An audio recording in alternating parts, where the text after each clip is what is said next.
ជាសួរសួស្តីអ្នកទាំងអស់គ្នានៅក្នុងវីដេអូនេះខ្ញុំនឹងបង្ហាញពីសកម្មភាពរបស់ខ្ញុំនៅថ្ងៃសៅរ៍ទំថ្ងៃនេះដែលខ្ញុំសម្រេចចិត្តនៅបានរៀងលឿនហើយនៅរៀបចំ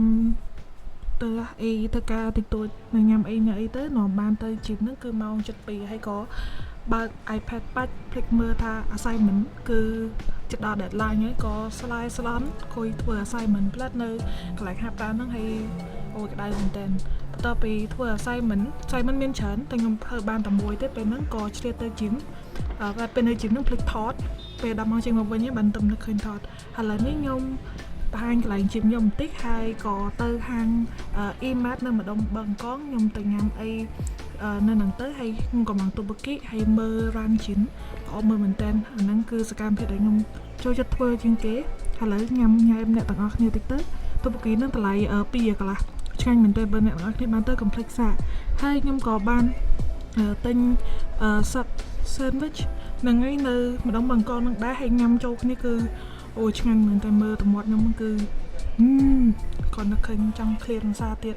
តើពេលខ្ញុំញ៉ាំអីហើយខ្ញុំជឿអួតទៀតញ៉ាំអីហើយខ្ញុំក៏ថតទីតាំងឲ្យអ្នកនរគ្នាតិចទៅម៉ាតហ្នឹងគឺអែមែនតើបើសិនអ្នកនរគ្នាមានអារម្មណ៍ថាដូចនៅកូរ៉េអញ្ចឹងតបមកពីញ៉ាំអីចប់មើលTV show ចប់ខ្ញុំក៏បានធ្វើ assignment ខ្ញុំតមួយទៀតមុខនឹង stress បន្ទាប់ពីធ្វើ assignment ហើយខ្ញុំកម្រងទៅ Aeon ហើយក៏បើក Pinterest ដើម្បីមើល grocery list ថាខ្ញុំនឹងគួរទិញអីបានអីខ្លះតមកខ្ញុំកាត់លឿនខ្ញុំទៅដល់ Aeon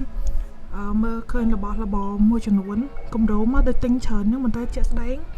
ដើរមើលទៅមកទៅគឺខ្ញុំទិញបានតែដោះគោឯងអត់ដឹងទិញអីទៅដល់ឃើញមនុស្សច្រើនពេកហើយអីវ៉ាន់ច្រើនពេកអត់ដឹងយកមួយណាអីមួយណាដើរមើលចុះច្រឡំទិញបានតែដោះគោមានគ្រប់ប្រភេទមានដោះគោសាបមានទាំងដោះគោសូកូឡាដោះគោស្ទ្រូប៊េរីយកមកកញ្ឆេងហ្នឹងគឺមានតែដោះគោសុទ្ធហ្មងតពីទិញរបស់របរអស់ហើយខ្ញុំក៏ប្រញាប់ទៅគិតលុយដើម្បីទៅផ្ទះជាព្រោះយប់ដែរអញ្ចឹងជួបគ្នានៅវីដេអូក្រោយបាយ